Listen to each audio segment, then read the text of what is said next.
시청자 여러분 안녕하십니까? 복지TV 뉴스입니다. 예술은 누구나 소통할 수 있는 좋은 창구 역할을 하는데요. 장애 어린이들이 예술 작품을 통해 자신을 표현하고 세상과 소통하는 자리를 가졌습니다. 화면으로 만나보겠습니다. 어린이들이 미술 작품을 통해 자신을 표현한 작품들로 시민들과 만났습니다. 푸르메 재단의 장애에 대한 인식을 개선하기 위한 장애 어린이 미술치료 작품 전시회 함께 날아오르다 여행은 이번 달 28일까지 서울시민청 시민청 갤러리에서 열립니다. 미술 치료를 시작한 7개월 전 서원이는 색연필을 잡는 것조차 어려워하던 아이였습니다. 그런데 이제는 자신의 감정과 생각을 그림에 담아 이렇게 전시회까지 하게 되었네요. 저는 이런 제 딸이 너무 자랑스럽습니다. 아마 여기 그림을 전시하는 아이의 부모님들 모두가 저와 같은 마음이겠죠? 우리 아이들도 세상의 많은 사람들과 생각을 나누고 싶어 오늘도 하얀 종이에 자신들만의 그림을 그리고 있는 것은 아닐까 싶습니다. 따뜻한 관심으로 모여주신 여러분, 세상의 문 앞에 서 있는 우리 아이들의 그림을 보시면서 함께 날아올라 여행을 떠나보는 건 어떨까요? 이번 전시회에서는 푸르메 재단 넥슨 어린이 재활병원과 서울시 종로아이존의 미술치료 프로그램에 참여한 장애 어린이와 마포 푸르메 직업재활센터 장애 청년 작가 등 총 76명이 만든 미술작품 150여 점을 선보였습니다. 그다음에 그냥 눈으로만 보시는 게 아니라 그림을 통해서 들으실 수도 있을 것 같아요. 아이들이 어떤 이야기들을 하고 있는지를 좀 듣고 보시면 좀 더 세상이 다채롭고 다양한 아이들이 공존하고 있다는 걸 아실 수 있을 거예요. 이 전시를 통해서 우리 아이들도 한 뼘 더 성장해 나가는 그런 계기가 됐으면 좋겠다는 바람입니다. 한편 서울시민청 전시회 이후 29일부터는 푸르메 재단 넥슨 어린이 재활병원 1층 열린 예술치료실에서 전시회를 이어나갈 예정입니다. 복지TV 뉴스 손자희입니다. 아라이코리아가 새해를 맞아 국내외 장애 관련 문제에 대해 논의하는 자리를 가졌습니다. 한국장애인재활협회가 2019년 새해를 시작하며 국내외 장애 관련 문제에 대해 논의하는 자리를 가졌습니다. 지난 17일 여의도 이룸센터에서 열린 2019 아라이코리아 신년 정책 포럼은 아라이코리아 전문위원회 나운환 위원장을 비롯해 원로위원과 전현직 위원들이 참석한 가운데 열렸습니다.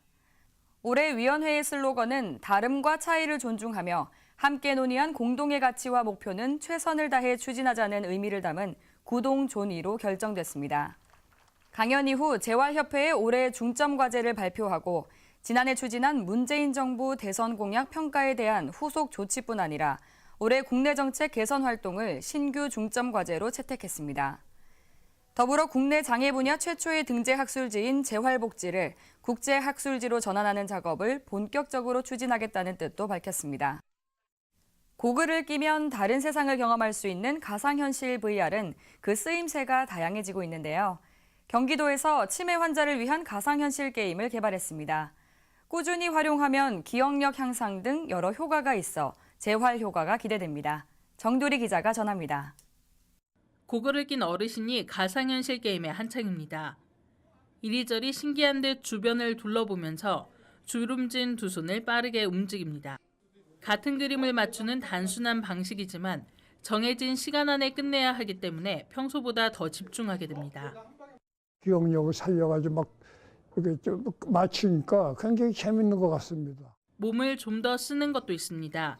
올라온 두더지를 잡는 아주 친근한 게임이지만 신체 반응 속도를 올려주고 운동 효과까지 동시에 얻을 수 있습니다. 처음에는 어린애들 하는 건 줄 알고 이렇게 하다 보니까 손도 민첩해야 되고 색깔 구분에는 판단력도 있어야 되고 운동도 되면서 치매 환자를 위해 나온 가상현실 VR 게임으로 멀미나 두통 등의 증상을 줄이기 위해 기존 게임보다 느리게 만든 게 특징입니다. 10여 명의 노인을 대상으로 임상 시험한 결과 반사신경이나 스트레스 해소 등에 뚜렷하게 도움이 되는 것으로 나타났습니다. 한두 번 게임을 가지고도 인지력이라든지 집중도, 몰입도가 향상된 수치를 볼 수 있었습니다. 한마디로 치매 환자의 둔감한 뇌를 자극하고 새로운 경험에 노출시키면서 재활 효과를 높이는 겁니다. 경기도와 가천대학교 연구센터가 공동으로 개발해 최근 VR 엑스포 전시회에서 의료부문 우수 콘텐츠상을 받기도 했습니다. 앞으로 이 효과성 검증을 통해서 계속 새로운 콘텐츠들 좀 더 효과 있는 그래서 이 뇌질환을 좀 줄여줄 수 있는 그런 콘텐츠들을 지속적으로 저희가 계속 만들어갈 예정입니다. 경기도는 흔히 쓰는 치매 재활 프로그램보다 몰입도가 좋은 점을 고려해 치매센터 등에 보급해 활용할 계획입니다. 복지TV 뉴스 정두리입니다. 최근 희뿌연 하늘 보면서 한숨 쉬는 분들 많으셨을 텐데요. 고농도 미세먼지의 경우 그 속에 포함된 중금속 농도가 높다고 하니 주의하셔야겠습니다. 이에 따라 경기도에서는 미세먼지 중금속 농도를 실시간으로 공개할 수 있도록 했습니다. 정두리 기자입니다. 눈에 보이지 않을 정도로 작은 미세먼지. 시야를 가리는 불편함뿐 아니라 몸에 해로운 성분이 얼마나 들어있는지 몰라 걱정하게 만듭니다. 숨쉬기도 힘들고 눈도 따갑고 지금 입장이 그래요. 산업 활동에서 배출되는 납은 호흡기를 통해 인체에 들어오게 되면 근육마비 등을 유발할 수 있습니다. 토양에 포함된 칼슘은 중국발 황사의 영향을 파악할 수 있는 성분으로 인체에는 해롭지 않습니다. 경기도는 전국 지자체 최초로 납과 칼슘 등 미세먼지에 포함된 중금속 성분 농도를 실시간으로 공개합니다. 경기도 대기오염 정보 시스템 홈페이지에서 중금속 성분의 시간별 농도와 24시간 평균 농도 등을 확인할 수 있습니다.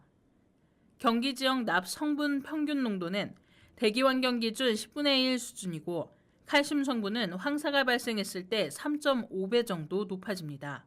미세먼지가 높아지면 중금속 함량도 약 5배 정도까지도 높아집니다. 그래서 그런 사항을 보시고 또 도민들의 건강보호에 좀 활용할 수 있을 거라 보고. 한편 경기도는 현재 평택과 포천에 위치한 대기 성분 측정소를 경기 동부와 서부 지역 2곳에 추가로 설치할 예정이며 고농도 미세먼지의 원인 파악과 시군별 예측을 위해서 경기도형 미세먼지 진단평가 시스템을 구축할 계획입니다. 복지TV 뉴스 정두리입니다. 서울시와 굿위드어스가 저소득 한부모 가정과 조손가정 청소년들을 위한 후원금을 전달했습니다. 서울시와 굿위드어스가 저소득 한부모 가정과 조손가정 청소년을 위해 3억 5,500만 원을 기부한다고 밝혔습니다. 지난 17일 서울시청에서 핸드허그 캠페인 기부금 전달식이 개최됐습니다. 이번 캠페인은 크라우드 펀딩으로 홈페이지 또는 SNS에 핸드허그 인증샷을 올리거나 인증샷에 대해 좋아요 버튼을 누르면 200원에서 1,000원씩 적립되는 방식으로 진행됐습니다. 이에 총 6만 5천여 명이 캠페인에 참여했습니다. 굿위드어스에서 이번에 기부한 3억 5,500만 원은 저소득 한부모 가정과 조손가정 청소년 지원금으로 사용돼 저소득층의 따뜻한 겨울나기에 힘이 될 예정입니다. 지원 대상자는 자치구, 복지관 등으로부터 추천을 받아 선정됩니다. 대전시가 장애아동과 청소년을 대상으로 자신의 권리에 대한 교육을 실시했습니다.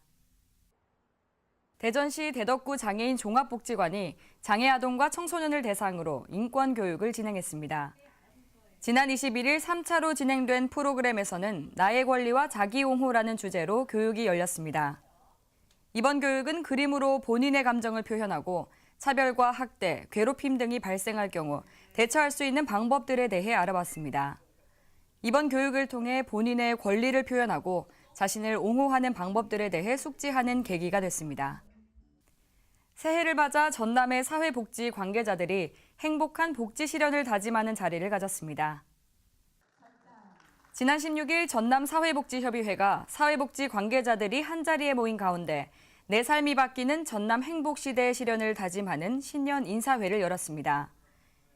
민관 협력과 기업의 사회공헌 활동을 적극 지원하고 있는 사회복지협의회는 사회복지시설 기관을 지원하며 살기 좋은 전남을 만들기 위해 앞장서고 있습니다.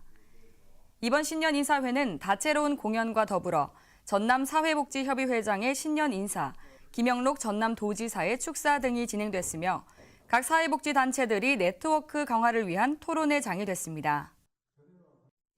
전남 광양시가 다가오는 민족 대명절 설을 맞아 어르신들을 찾아 따뜻한 안부를 전하고 소통하는 자리를 가졌습니다.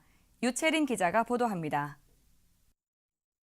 광양시가 오는 31일까지 12일 동안 고유명절인 설을 맞아 어르신들을 찾아 새해 인사를 하며 지역 경로당을 순회 방문합니다. 이번 방문은 중마동을 시작으로 108개 경로당을 돌며 어르신들의 건강과 안부를 묻고 좋은 덕담도 들으며 불평과 건의사항을 시정에 반영하는 현장 행정을 실시합니다. 특히 어르신들이 따뜻한 겨울을 보낼 수 있도록 경로당 시설 중 난방시설, 상수도 동파 대비 상태 등을 점검해 겨울철 생활에 불편함이 없도록 살폈습니다. 정현복 시장은 추운 날씨에도 경로당 어르신들을 위해 마을의 크고 작은 애로사항을 청취하고 각별한 건강관리를 당부했으며 동절기에 편안하고 안전한 여가를 보낼 수 있도록 경로당 불편 해소와 고충 해결에 최선을 다할 것을 약속했습니다. 우리 시의 그 자연마을이 한 500개 정도 있습니다. 이런 자연마을에 어르신들을 찾아뵙고 어르신들이 필요한 것이 뭐인가, 또 시정에 바라는 것이 뭐인가, 이런 것을 알아보는 그런 시간을 갖는 겁니다. 어르신들이 많이 좋아합니다. 그리고 시장이 찾아와서 인사도 드리고 또 그분들 이야기를 들어준 것에 대해서 굉장히 좋아합니다. 우리 시는 앞으로 소통 행정을 철저히 그렇게 해나갈 그런 생각입니다. 그리고 이런 건의된 사안을 벌로 듣지 않고 새게 들어서 시정에 반영을 해나가도록 이렇게 할 생각입니다. 앞으로도 어르신들의 행복하고 건강한 노후 생활을 위해 노인복지에 대한 관심과 배려가 계속돼 훈훈한 인정이 넘치는 지역사회 만들기에 지속적으로 노력하는 광양시를 기대해봅니다. 복지TV 뉴스 유채린입니다. 전남 여수시가 전남 교육감을 초청해 지역 시민과 학부모가 함께하는 대화의 장을 열었습니다. 어떤 이야기들이 담겼는지 박선영 기자가 알아봤습니다. 지난 15일 여수에 있는 전라남도 학생교육문화회관에서는 지역 시민과 학부모 400여 명을 초청해 전남교육과 여수교육을 듣는다라는 주제로 도교육감과 함께하는 토크 콘서트가 열렸습니다. 콘서트에서는 2019 전남교육의 비전을 중점으로 혁신학교의 방향성과 고교학점제 운영 등에 대해 이야기를 나누며 당면한 교육복지의 현안을 진단했습니다. 또 최근 대학 입시에 논란이 되고 있는 학생부 종합전형의 시행상의 문제점을 논의해 시민들과 학부모님들의 궁금증을 해결하는 뜻깊은 시간이 됐습니다. 보다 나은 교육의장, 혁신된 교육 분위기, 교육 환경을 만들어 보자는데 그 오늘 행사의 취지가 있습니다. 이 행사가 모쪼록 여수시의 교육 발전과 장래 비전을 제시할 수 있는 교육장과의 열린 대화의 자리가 되기를 기대합니다. 특히 이번 토크 콘서트는 모든 청중이 패널의 역할을 하며 장서궁 도교육감에게 자유롭게 질문하는 새로운 방식으로 진행되면서 전남교육 정책에 대한 현장감 있는 질의응답의 자리가 됐습니다. 시민과 학부모들의 적극적인 참여로 교육 여건 개선을 위해 소통했던 이번 자리를 통해 전라남도 교육이 혁신의 동력을 얻어 긍정적으로 변화되길 기대해봅니다. 복지TV 뉴스 박선영입니다. 충북 제천시에서 겨울왕국을 만나볼 수 있다고 합니다. 벚꽃의 첫사랑이라는 주제로 겨울에 미리 만나보는 벚꽃 비축제 현장을 이재현 기자가 다녀왔습니다. 아름다운 빛과 다채로운 조명이 관광객들의 시선을 사로잡습니다. 지난 18일 겨울왕국 제천 페스티벌의 시작을 알리는 점등 개막 행사가 제천 문화의 거리 일원에서 화려하게 개막했습니다. 이번 겨울벚꽃 축제는 제천시 문화예술위원회가 주최 주관하고 제천시가 후원하며 주식회사 빛정원이 연출한 벚꽃 조형물, 벚꽃 터널, 벚꽃거리 등 문화의 거리 일원 1km 구간에 LED 조명시설 200개를 활용해 벚꽃 조명을 설치했습니다. 이날 개막 점등 행사는 이상천 제천시장을 비롯해 홍석용 제천시의회 의장, 이우삼 국회의원 등 4분이 참석해 20일간의 화려한 축제의 시작을 알렸습니다. 벚꽃의 첫사랑이라는 주제를 가지고 빛으로 겨울에 미리 만나보는 그런 벚꽃의 빛축제가 되겠습니다. 추운 겨울에 온기를 느낄 수 있고 그리고 화려함을 느낄 수 있는 게 빛이라고 생각을 합니다. 그래서 침체되어 있는 지역 경제와 상권 활성화를 위해서 이런 겨울 행사를 기획하게 되었고요. 우리나라의 새로운 관광 콘텐츠로 이런 빛축제가 급부상하고 있습니다. 점등식 개막 행사에는 추위에도 불구하고 구경 온 수많은 인파로 가득합니다. 제천은 접근성이 굉장히 좋습니다. 그래서 이번에 색다른 겨울 벚꽃 축제와 또 의림지 얼음성 축제를 연계해서 지금 축제를 올해 처음 시작하는데 저는 뭐 우리나라 겨울 대표 축제로 발돋움할 수 있다는 확신을 갖고 있습니다. 우선 낮에는 의림지에 가셔서 빙어 낚시 체험도 하시고 미끄럼도 타시고 또 거기에 이글루라든지 이런 얼음으로 다양한 조각들을 해놨습니다. 특히 이글루 들어가 보는 체험이라든지 또 의림지의 중간에 순주섬이라고 있는데 순주섬을 다리로 연결을 시켜놨습니다. 근데 순주섬도 들어가 보고 이런 다양한 체험을 하고 즐기시다가 저녁 때 시내로 나와서 밤에 겨울 벚꽃을 즐기시면 하루 내지는 1박 2일에 아주 훌륭한 관광 내지는 견학 코스가 될 수 있을 것 같습니다. 축제는 2월 13일까지 문화의 거리와 이림대로 일원에서 야외 스케이트장과 썰매장 개장, 다양한 테마로 구성된 얼음축제와 콘서트, 가요제를 비롯해 버스커 공연, 프로포즈 이벤트 등 다양한 겨울벚꽃 이벤트가 펼쳐집니다. 복지TV 뉴스 이재현입니다. 계속해서 간추린 소식 전해드립니다. 보건복지부가 저소득자 선정 기준액 설정과 소득 역전 방지 규정 등에 대한 세부적 사항을 담은 기초연금법 시행령 일부 개정안을 마련해 다음 달 25일까지 40일간 입법 예고한다고 밝혔습니다. 이번 개정안이 국회 본회의를 통과함에 따라 65세 이상인 사람 중 소득재산 수준이 하위 20%에 속하는 기초연금 수급자의 기초연금액은 오는 4월부터 최대 30만 원으로 인상됩니다.